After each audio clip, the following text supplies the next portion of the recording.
Tam TV lajɛbaga cɛ ani muso denmisɛn ani mabakɔrɔ Mali kɔnɔ fo ka taa se Mali ale kɔ kan an ka foli ani tanɲɛ ni waleɲumandɔn bɛ ka lase aw bɛɛ lajɛlen ma.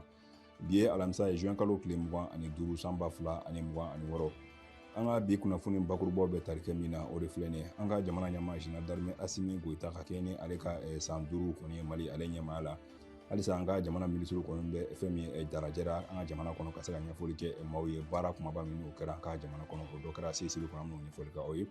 N'o tɛmɛna ka bɔ yen nɔ sifinnakaw ka minisiri Abdul Kasim Ibrahim Fɔnba ale kɔni tun ye baaraba minnu sɔrɔ ni o de ye n ka sigida an ka fasoko ye ale kɔni wulikajɔ ka taa ɲɛda fɛn ye Bankɔnikaw Hakaja Kati fo ka taa se Mayamukaw olu ka baara dɔw kan an bɛna walawala k'o da kulu kan.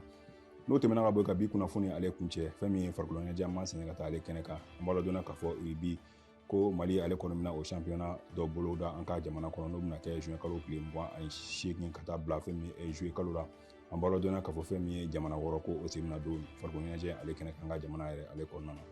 ni kunnafoni de bɛ an bolokɔrɔ bi ka da o kulu kan.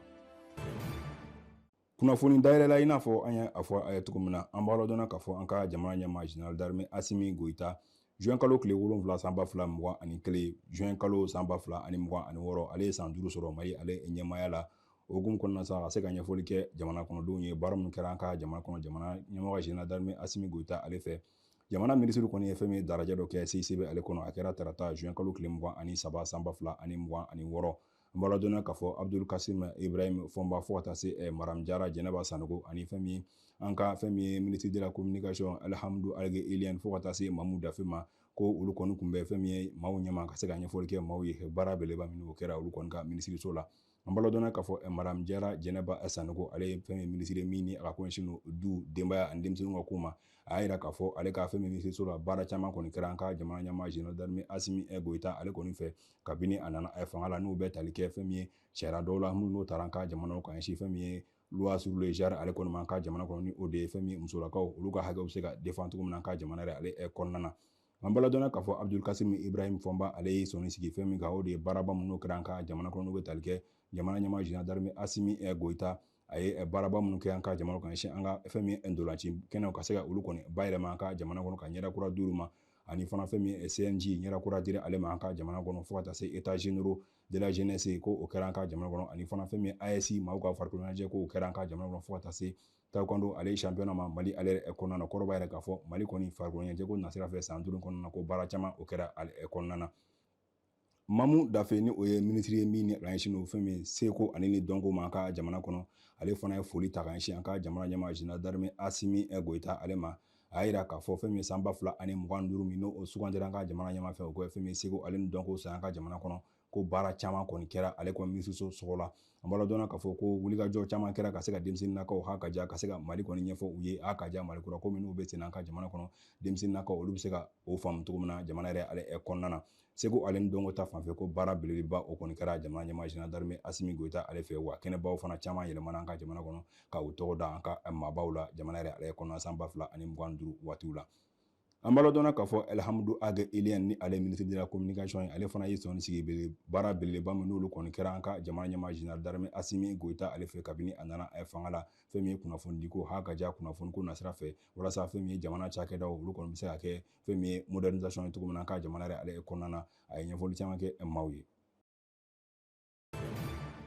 ni an bɔra yen nɔ an bɛ an sɛnsɛn ka taa Abdul Kasim Ibrahim Fɔnba fo ka taa se Maram Jara Jɛnɛba Tangara olu kɔni ye wulikajɔ ka taa u ɲɛ da fɛn min ye sigida damadɔ kɔni ka kɛ ni an ka fɛn min ɲɔgɔn dan bɛ min n'a kun bila an ka jamana kɔnɔ ni o de ye fɛn min ye sigidaw kɔnɔna ye an b'a ladɔnna k'a fɔ ne ka sigida an ka fasoko ka kɛ ni o baara kɔni don ye salon an ka jamana kɔnɔ ko baara ninnu kɔni ko caman kɛr'u la an ka jamana yɛrɛ ale kɔnɔna na tarata juin kalo tile 24 san 2026 fɛn min ye minisiri Abdul Kasim Ibrahim Fɔnba fo ka taa se Jɛnɛba Tangara ma ni o ye Maram Dumbiya ye ko u ye wulikajɔ ka taa fɛn min kulubakaw kɔni fɛ yen nɔ ka taa u ɲɛ da yɔrɔ dɔw kan yɔrɔ min ni salon ni ji kɔni tiɲɛni kɛ a maaw ka du kɔnɔna an b'a ladɔnna k'a fɔ o bɔlen ko k'u senfa ka taa fɛn min ye katikaw fɛ ka se ka taa fɛn min ye pavé dɔ kɔni lajɛ pavé min ni dugukɔnɔdenw yɛrɛ kɔni ye u bolo fara ɲɔgɔn kan ka se ka nin baara kofɔtan kɔni kɛ kati fo ka taa se kati dugukolo yɛrɛ ale sanfɛla ma an b'a ladɔnna k'a fɔ ko Bankɔnikaw fɛ yen Bankɔni kare min bɛ yen n'a tun bɛ wele ko wuluwulu kare ko o kare kofɔtan kɔni ko sifinnakaw ka wulikajɔ ale sababu la sigida an ka fasoko o hukumu kɔnɔna na sa k'u ye nin kare kofɔtan kɔni bayɛlɛma k'a kɛ sira ɲɛnama kɔni ye o hukumu kɔnɔna na sa minisiri ale taara ɲɛda nin yɔrɔ kofɔtan ale kɔni kan Bon, vraiment, nous avons ce dialogue, nous même qu'on a rien à émotion baignée fort. Parce que à Niawe Nisraël na trop d'or de kundalen do ala ko wulu jikare. Nisraël be amena, mais quand faut que communauté sera ka oui retege di nyoma. Ka demain ni communauté re konna la. U chesri genou anan balaka anan falako. Ka do almanu be no lui do que sécurité mo be ka parti que ka faut que 600 Niawe Nisraël là près de 300 mètres ka bedale ka ban. Ah, vraiment, c'est exceptionnel. Pourquoi les Maliens sont décès fouillés là? Il suffit que Ben na moko tege di nyoma. Dien fembe ambiseka ke Mali konna la. Dien fembe. Moka sondron ku tege di nyoma abarato bi kaire.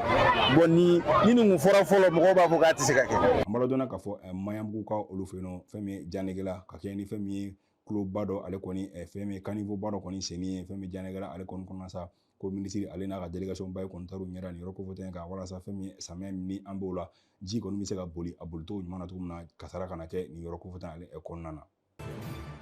farkolonyaje ale fanfɛ an bɛ an sɛnsɛn ka taa yen nɔ an b'a ladɔnna k'a fɔ conférence de presse dɔ ale kɔni sigira sen kan ka jamana kɔnɔ ka se ka ɲɛfɔli kɛ maaw ye tournoi belebeleba min ni Mali kɔni bɛna o boloda an ka jamana kɔnɔ n'u bɛ tali kɛ fɛn min ye Coupe d'Afrique de rugby zone B an b'a ladɔnna k'a fɔ Mohamed Bonaventure Sangare fo ka taa se fɛn min ye Abubakar Sango ni ale kɔni ministre ale ka nɔnabila ye an b'a ladɔnna k'a fɔ conférence de presse kɛnɛ ka sababu kɔni ɲɛfɔli kɛ maaw ye k'a jira k'a fɔ ko juin kalo tile 28 fo ka taa bila juillet kalo tile 12 la san 2026 an ka jamana kɔnɔ ko Mali kɔni ale bɛna fɛn min fédération malien de rugby a bɛna fɛn min championnat zone B rugby ale kɔni organiser an ka jamana kɔnɔ ni fɛn min jamana wɔɔrɔ bɔɲɔgɔnko u bɛna u sen don nin tulon kofɔta an ka jamana yɛrɛ ale kɔnɔna na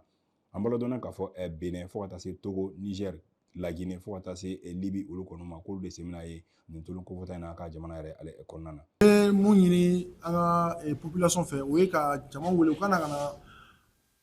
na Mali supporter u kana ka na rugby lajɛ sport suguya minnu don. C'est vrai que mɔgɔw b'a bila sport minnu minɛn kɔnɔ o sport tɛ rugby la ni intelligence sugu dɔw t'i la i tɛna se ka rugby jouer parce que a règle ka ca plus de 200 règles o de bɛ kɛ n'i t'o bɛɛ dɔn i tɛna se ka match kelen kɛ donc vraiment m'a ɲini mɔgɔ fɛ u kana ka na rugby découverte kɛ k'a lajɛ sport de combat sugu min don c'est vraiment très intéressant lajɛ quoi. Ni kunnafoni ne bɛ dan sigi an ka bi kunnafoni na an ye min sɔrɔ ka da aw tulo kan an bɛ aw fo aw ni ce aw ka danadala Tam Tam TV ale sanfɛ aw kan bɛn diɲɛ waati wɛrɛ.